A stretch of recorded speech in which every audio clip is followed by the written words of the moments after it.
का पेट में गांव में आप जाके देख के आओ, खाना नहीं है खाने के लिए, पानी पीने के लिए नहीं है, रास्ता टूटा हुआ है, बिजली नहीं आता है, स्कूल में टीचर नहीं है। चिंटू बाबू एजुकेशन मिनिस्टर है, पैसा नहीं है, एडीसी में पैसा मांगने के लिए भीख मांगना पड़ता है अगरतला में। गृह मंत्री जी, आपने हमें बहुत दिया है, हम आभारी हैं और हम चाहते हैं कि आप भी आज हमारे लिए और 2 शब्द बोलिए, क्योंकि कम्युनिस्ट ने एक अफवाह फैलाया हुआ है कुछ नहीं मिलेगा, और मैं बोलता हूं सब कुछ मिलेगा, सबको मिलेगा। क्योंकि कम्युनिस्ट ने एक अफवाह फैलाया हुआ है कुछ नहीं मिलेगा, और मैं बोलता हूं सब कुछ मिलेगा, सबको मिलेगा।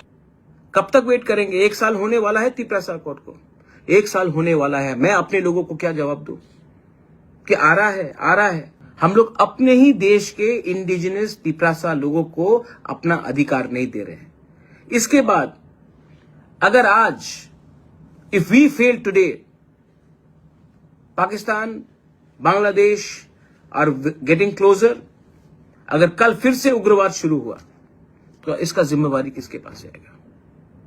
जब हम शांति से बात करते हैं तो समय लगता है, कोई जब बम फटाता है, बंदूक से गोली मारता है तो गवर्नमेंट एकदम रिएक्ट करती है।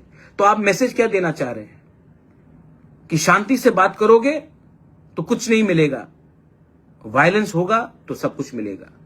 If you can't help us, then let us know, we will decide what we have to do.